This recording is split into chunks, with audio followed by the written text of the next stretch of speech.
Meu nome é Ezequias, e esta é a minha história. Minha história é um excelente exemplo da intervenção de Deus e da vida de seu povo. Meu nome significa Deus fortalece. Isso faz muito sentido, pois enfrentei muitos desafios nesta vida. O reino de Israel está quebrado. A maioria dos membros da tribo de Benjamim, bem como membros da tribo de Judá, estabeleceram-se como o reino de Judá, às vezes conhecido como o Reino Sul de Israel, com sua capital em Jerusalém. As outras 10 tribos mantiveram o título de Israel e tornaram-se o Reino do Norte, com sede em Siquém, na Samaria. Sou filho de Acás, rei de Judá. Meu pai foi um rei maligno. Deus estava muito descontente com meu pai e permitiu que o rei Arum o derrotasse na batalha. Meu pai praticou muitas práticas destrutivas, como idolatria e sacrilégios contra o templo do Senhor. Ele se afastou completamente de Deus e começou a sacrificar aos deuses de Damasco, que o haviam derrotado, o que é estranho, considerando que meu avô era um bom rei. Então não está claro por que meu pai se afastou tanto dos ensinamentos do Senhor. Suas atividades repugnantes incluíam executar meus irmãos, o que foi um mal colossal que o reino de Israel já vinha praticando. Meu próprio pai executou seus filhos. Agora sou rei. Meu próprio reinado começou quando eu tinha 25 anos de idade. Em contraste com meu pai, comporte-me de maneira honrosa aos olhos do Senhor, espelhando tudo o que Davi, meu antepassado, havia feito no passado. Removi os altos lugares de adoração pagã, quebrei as imagens, as pedras memoriais e cortei os azerins. Aserá é o nome de uma deusa pagã da fertilidade e do objeto de culto de madeira, dedicado a ela. Aserá é quase sempre referida como um poste sagrado, erigido em honra à deusa da fertilidade. A Escritura também faz referência a imagens esculpidas de Aserá. Assim que Josué morreu, a adoração a Aserá atormentou Israel, devido à conquista incompleta de Canaã. Aserá era caracterizada por um tronco de árvore, sem galhos plantado no chão. O tronco era normalmente esculpido em uma representação simbólica da deusa.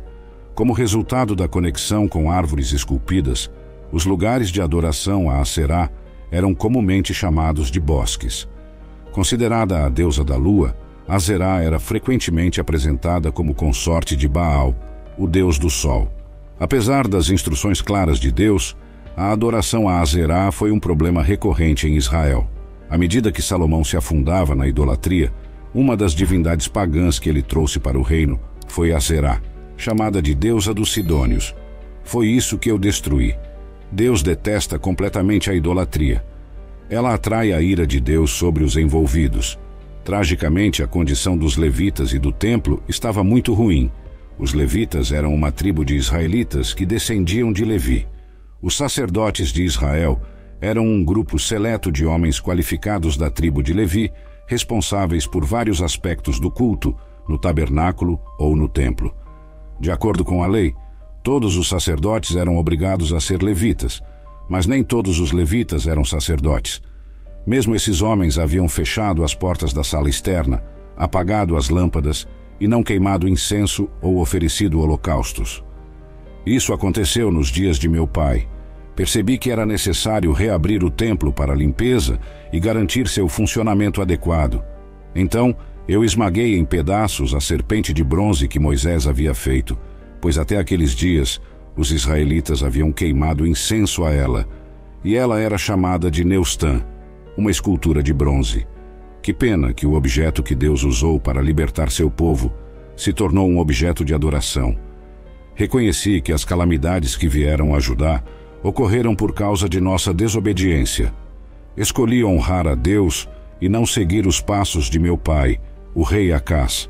Chamei os sacerdotes e levitas para se concentrarem em seu chamado, pois o Senhor os havia escolhido. Voltando a se concentrar em seu chamado e propósito central de servir e honrar a Deus, era essencial. Confiei e dependi com confiança do Senhor, o Deus de Israel. Pois me apeguei ao Senhor, não desviei de segui-lo fielmente, mas guardei seus mandamentos, que o Senhor havia ordenado a Moisés. Restaurei seu templo e ofereci sacrifícios e ofertas queimadas. Judá também se reuniu para oferecer sacrifícios ao Senhor Deus. Ordenei aos levitas que cantassem louvores ao Senhor com as palavras de Davi. Adoramos a Deus com as melhores palavras que pudemos encontrar, as grandes salmos de louvor escritos pelo rei Davi. Uma vez que tivemos feito os sacrifícios apropriados e purificado o templo e nossos próprios corações perante o Senhor, a Assembleia foi convidada a trazer suas ofertas pessoais. Um dos grandes propósitos do templo, como um lugar para sacrifício pessoal e adoração, foi agora restaurado. O povo tinha um forte desejo de honrar a Deus através de sacrifícios, e quando tiveram a chance, os sacerdotes ficaram impressionados com a resposta da Assembleia. E por causa de tudo isso, o Senhor estava comigo. Tive sucesso onde quer que fosse. Derrotei os filisteus até Gaza e suas fronteiras, desde a torre de vigia isolada até a cidade fortificada populosa. Agora, no 4º ano de meu reinado, Salmaneser, rei da Assíria, subiu contra Samaria e a sitiou. Ao final de 3 anos, ele enfrentou 10 tribos de Israel e as capturou. Quando isso aconteceu, soube que as 2 tribos de Judá seriam as próximas. Isso foi parte de uma campanha mais extensa na região. Aprendi uma lição importante com os eventos infelizes que acometeram o Reino do Norte. Pude testemunhar pessoalmente as consequências resultantes do afastamento do povo de Deus, de seu Deus e de sua palavra, adorando outros deuses. Observar algo assim forneceu ao Reino Sul de Judá uma lição sombria. A destruição perversa causada pelos assírios demonstrou o terrível destino que pode acontecer ao povo de Deus se desobedecerem a Deus. O povo do Reino do Norte não era menos descendente de Abraão do que o povo do Reino do Sul. Por isso, o povo de Judá conseguiu ver claramente que eles também estariam sujeitos ao julgamento se parassem de ouvir e obedecer aos comandos de Deus. A Assíria era uma nação poderosa, com sua capital sendo Nínive. Os assírios eram conhecidos por sua pura maldade. Eles cobriram e conquistaram outros países com grande crueldade. A história de suas práticas hediondas se espalhou. Eles empalavam seus inimigos e governavam pelo terror. Então, quando Senaqueribe, rei da Assíria e sucessor de Salmaneser, subiu contra todas as cidades fortificadas de Judá, exceto Jerusalém, e as capturou, enviei palavra ao rei da Assíria em Laques, dizendo: Errei, retire-se de mim. O que você impuser, suportarei. Aproximadamente 5 anos após a queda de Samaria, o rei da Assíria trouxe sua força contra Judá. Nós havíamos resistido a ele antes, mas desta vez foi um pouco diferente. A Assíria capturou todas as cidades fortificadas de Judá e precisava tomar apenas Jerusalém para conquistar completamente Judá. Éramos o último bastião. Eu estava com medo. Temei o que aconteceria quando eles viessem capturar a cidade. O que aconteceria com o povo? Eles sobreviveriam a isso? Quando Senaqueribe recebeu minha mensagem, ele impôs sobre mim um tributo de 300 talentos de prata e 30 talentos de ouro. Dei-lhe toda a prata que foi encontrada na casa do templo do Senhor e nos tesouros da casa do rei. Naquela época, cortei o revestimento de ouro das portas do templo do Senhor e dos batentes das portas, que eu havia revestido, e o dei a ele. Esperávamos que nossa política de apaziguamento tornasse Judá seguro, mas isso só levou ao empobrecimento do reino e do templo. Como resultado, o rei da Assíria tornou-se ainda mais audacioso contra Judá. No entanto, para estar seguro, decidi confiar em minha aliança defensiva com o Egito. Eles nos ajudariam. Como profeta, Isaías fez tudo o que pôde para me desencorajar e aos líderes de Judá de confiar no Egito. Isaías disse: Aqueles que confiaram em Cuxi e se gabaram no Egito ficarão consternados e envergonhados. Naquele dia, o povo que vive nesta costa dirá: Vejam o que aconteceu com aqueles em quem confiamos, aqueles a quem recorremos por ajuda e libertação do rei da Assíria. Como então podemos escapar? O Senhor queria que Judá confiasse nele em vez do Egito. Senaqueribe sitiou Jerusalém. Estávamos presos como um pássaro enjaulado. Um cerco é quando um inimigo cerca uma cidade, castelo ou outro edifício, impedindo que alguém escape e que alimentos entrem. Era essencial que as pessoas dentro do castelo estivessem preparadas. Elas precisavam de suprimentos de alimentos e água para sobreviver.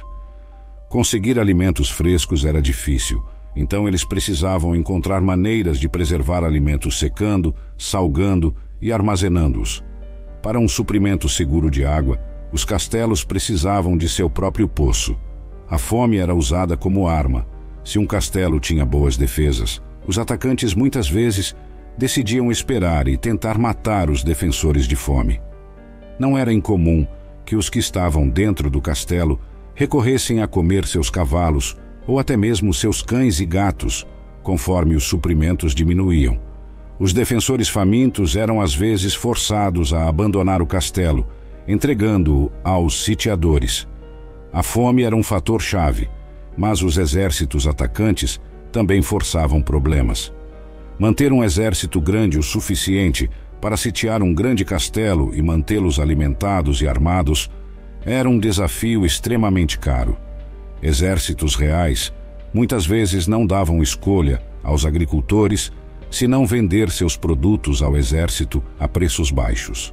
Então Senaqueribe enviou seus principais oficiais, o Tartã, o Rabsares e o Rabsaquem, juntamente com um grande exército de Laquis para mim em Jerusalém.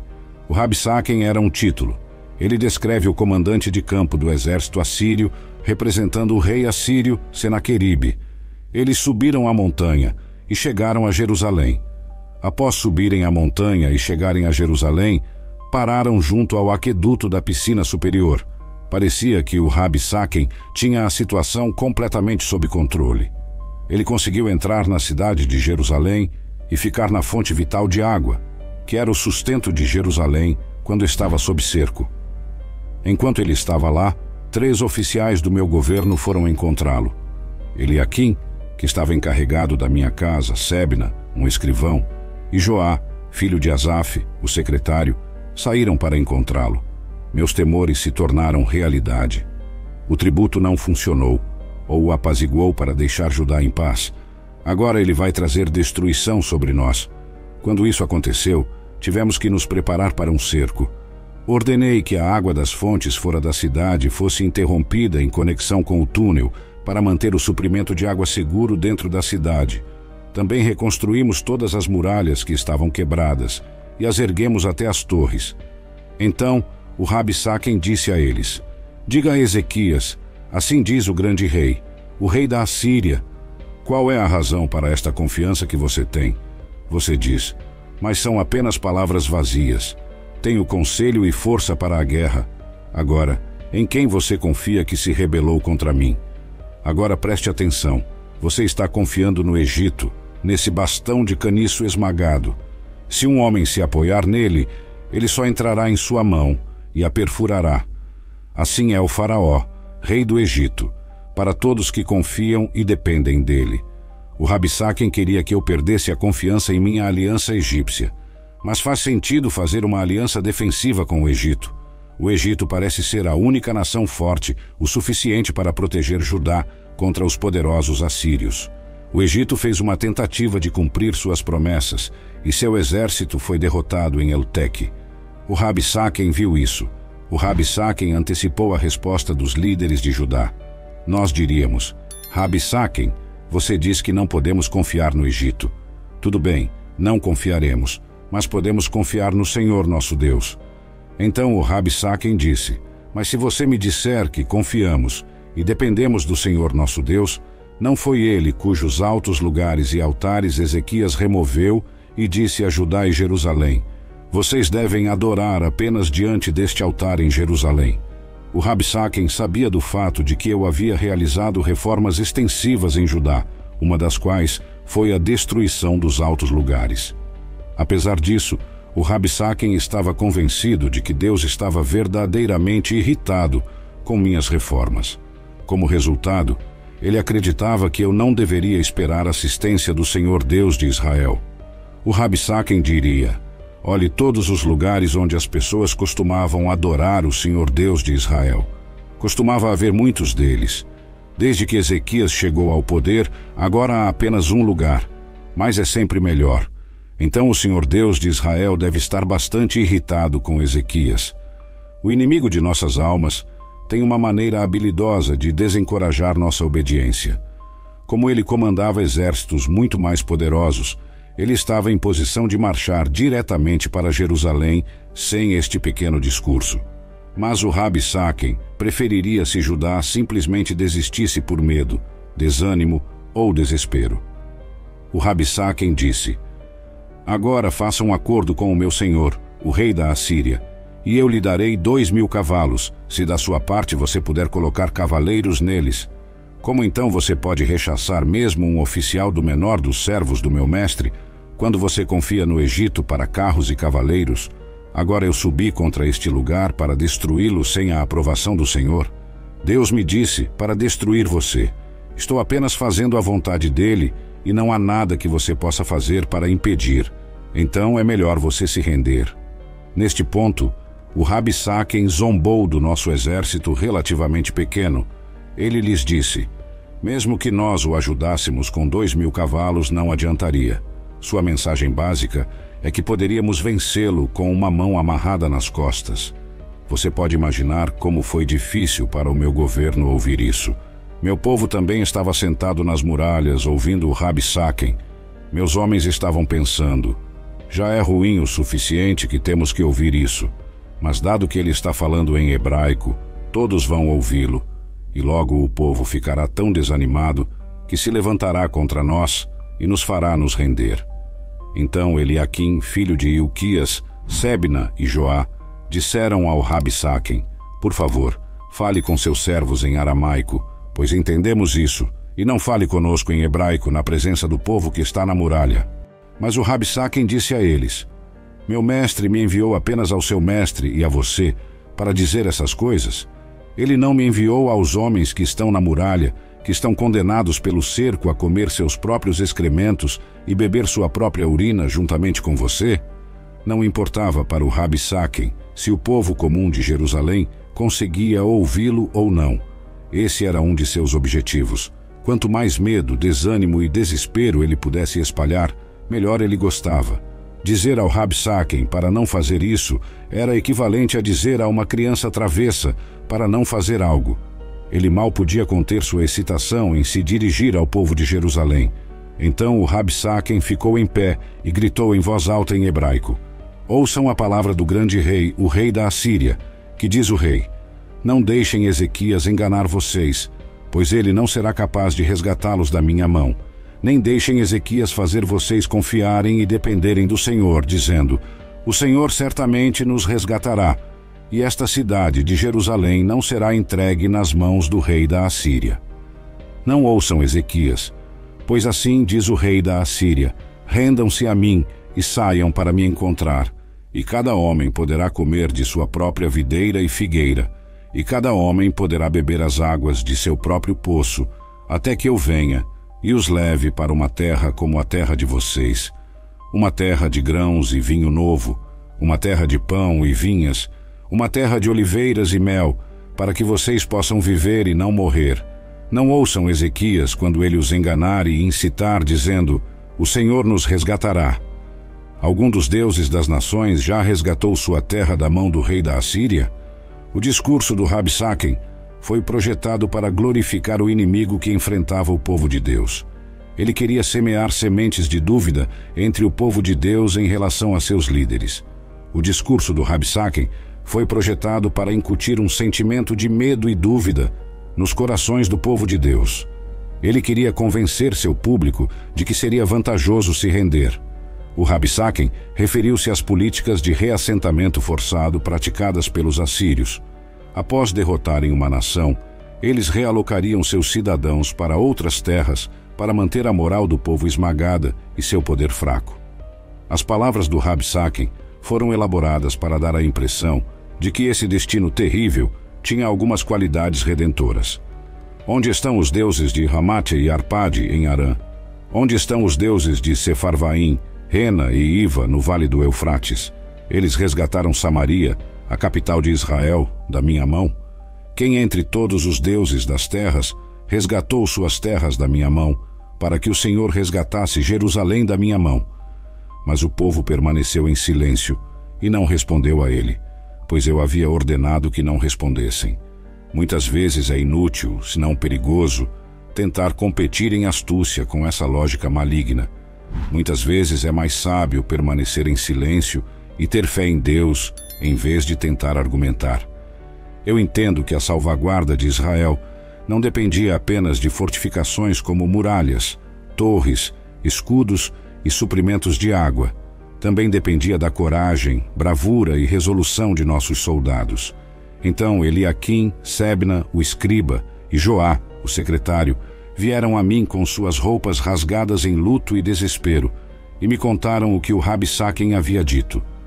Quando ouvi, rasguei minhas roupas, cobri-me com saco e fui à casa do Senhor. O rasgar de roupas e o uso de saco, um material áspero semelhante à estopa, eram maneiras tradicionais de mostrar luto extremo, geralmente pela morte de um ente querido. Levei a notícia sobre o Rabsaquem a sério, porque sabia o quão empenhado estava o inimigo de Jerusalém em conquistar completamente Jerusalém. A situação de Jerusalém era desesperadora, e eu sabia disso.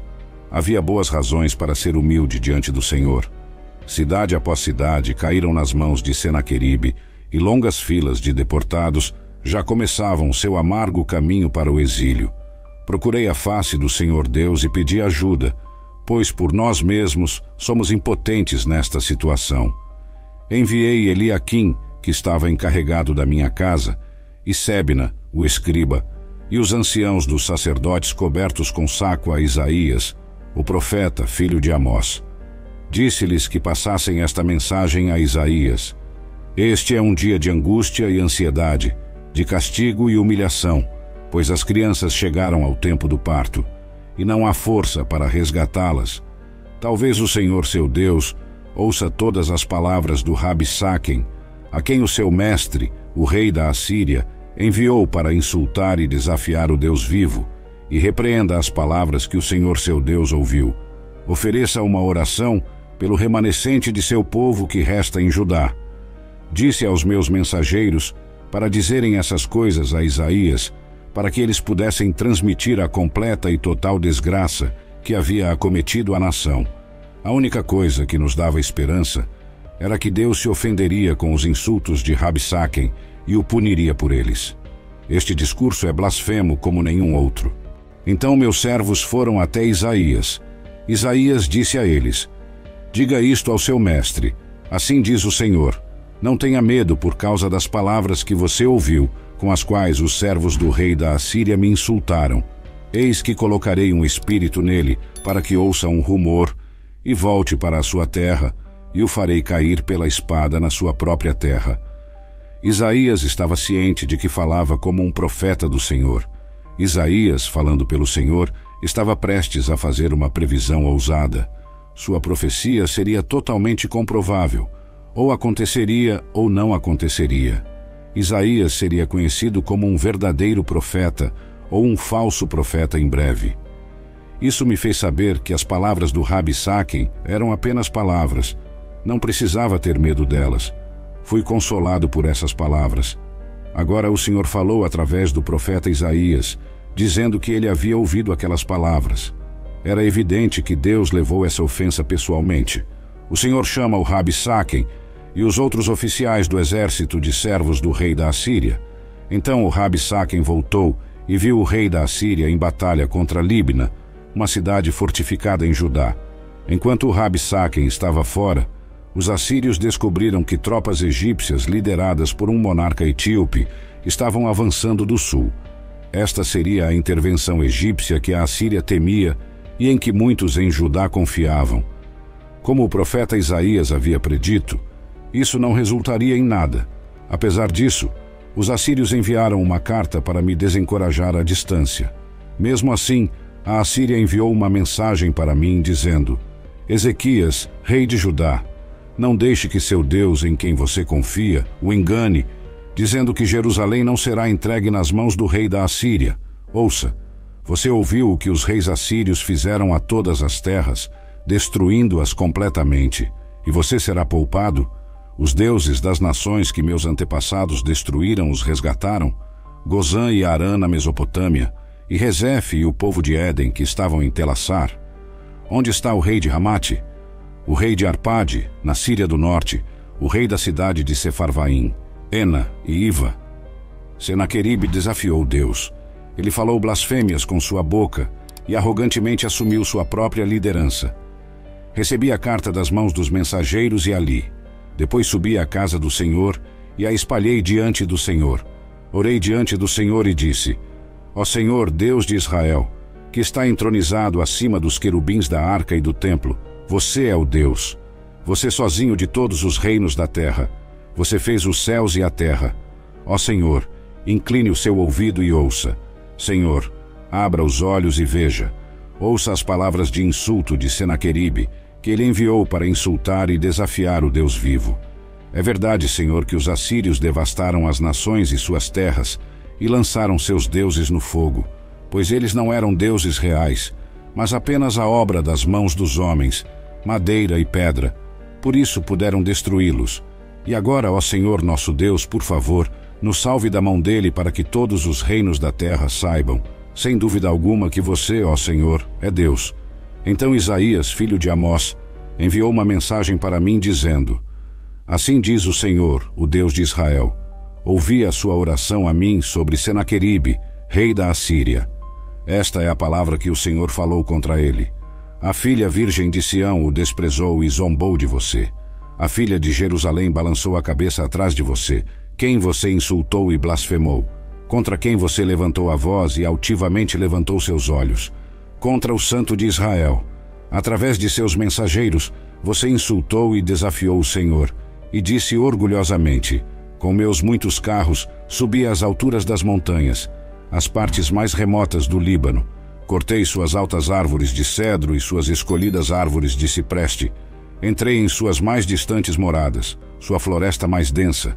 Cavei poços e bebi águas estrangeiras, e com a sola dos meus pés sequei todos os rios do Egito inferior. Você não ouviu? Pergunta o Deus de Israel. Há muito tempo eu fiz isso. Desde os tempos antigos eu planejei. Agora eu trouxe a passar para que você, rei da Assíria, fosse meu instrumento para transformar cidades fortificadas em montes de ruínas. Por isso seus habitantes eram impotentes. Eles ficaram abalados em espírito e envergonhados. Eles eram como plantas do campo, a erva verde, como a grama nos telhados, queimada antes de crescer. Mas eu, o Senhor, conheço o seu assentar, ó Senaqueribe, seu sair, seu entrar e sua fúria contra mim.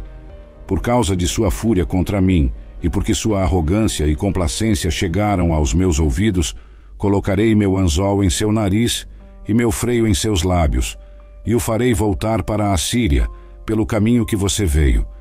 Então este será o sinal para você, Ezequias. Este ano você comerá o que cresce por si mesmo. No segundo ano, o que brota espontaneamente. E no terceiro ano semear e colher, plantar vinhas e comer seus frutos. Os sobreviventes que restam da casa de Judá novamente lançarão raízes para baixo e darão frutos para cima. Pois um remanescente partirá de Jerusalém e um grupo de sobreviventes do Monte Sião. O zelo do Senhor dos Exércitos realizará isso. Portanto, assim diz o Senhor sobre o rei da Assíria: ele não virá a esta cidade de Jerusalém, nem atirará uma flecha ali, nem virá diante dela com um escudo, nem lançará uma rampa de cerco contra ela. Pelo caminho que ele veio, pelo mesmo caminho ele retornará. E ele não entrará nesta cidade, declara o Senhor, pois protegerei esta cidade para salvá-la, por minha causa e por causa do meu servo Davi. Então aconteceu naquela noite que o anjo do Senhor saiu e matou 185.000 homens no acampamento dos assírios. Quando os sobreviventes acordaram de manhã, eis que todos os 185.000 estavam mortos. Este exército formidável foi aniquilado em uma única noite, pela simples e grande intervenção de Deus. Contra todas as probabilidades e contra toda a expectativa, exceto a expectativa da fé, o exército assírio foi rechaçado sem sequer disparar uma flecha em Jerusalém. O imparável foi detido e o invencível foi derrotado. Deus foi capaz de realizar essa tarefa com facilidade. De certa forma, o Senhor teve muito mais dificuldade em colocar os corações e mentes de seu povo no lugar certo. Uma vez que estavam lá, Foi simples para Deus delegar essa tarefa a um de seus anjos. Isso aconteceu exatamente da maneira que Deus havia previsto. O rei assírio partiu ainda cheio de orgulho. O Senhor Deus defendeu Jerusalém contra Senaqueribe e seu exército. Bastou um golpe do anjo do Senhor para livrar Judá de seu inimigo. 185.000 soldados assírios foram mortos instantaneamente. O Senhor é bom. O rei assírio, como Golias, o filisteu que zombou do Senhor, foi derrotado. Senaqueribe, rei da Assíria, partiu e voltou para casa e viveu em Nínive. Após esta retirada de Judá, Senaqueribe encomendou um registro. O registro fala de suas conquistas em Judá, apesar do fato de ele não ter conquistado. Mostra como o coração de Senaqueribe ainda estava cheio de orgulho, mesmo que ele não pudesse reivindicar a conquista de Jerusalém. E aconteceu que, enquanto ele adorava na casa de seu Deus, seus filhos Adrameleque e Sarezer o mataram com uma espada. E Esar-Adom, seu filho, tornou-se rei em seu lugar. Deus destruiu este poderoso exército em uma noite com um simples e poderoso golpe. 185.000 morreram pela mão do anjo do Senhor. Contra todas as probabilidades e contra toda a expectativa, exceto a expectativa da fé, o exército assírio foi rechaçado sem sequer disparar uma flecha em Jerusalém. O imparável foi detido e o invencível foi derrotado. Isso soa como uma grande vitória. No entanto, havia uma guerra que eu tinha que enfrentar que ainda não compartilhei. Não era um homem que buscava minha vida, mas o próprio Senhor. Naqueles dias eu estava doente e próximo da morte, e Isaías, o profeta, filho de Amós, veio a mim e disse: Assim diz o Senhor, arrume a sua casa, pois você morrerá e não viverá. Nem todas as pessoas recebem tempo para arrumar sua casa. Eu sairia dessa com vida? Virei-me para a parede e orei ao Senhor, dizendo: Lembre-se agora, ó Senhor, peço que caminhei diante de ti em verdade e com um coração leal, e fiz o que era bom aos teus olhos. E chorei amargamente. Dirigi esta oração em privado a Deus e não a qualquer homem. Mesmo que Deus quisesse minha vida, é só a Ele que posso recorrer por libertação. Depois disso, Isaías foi embora e depois voltou. Ele falou comigo, dizendo: Isto é o que o Senhor, o Deus de Davi, seu pai, diz: Ouvi a sua oração, vi as suas lágrimas. Certamente eu o curarei.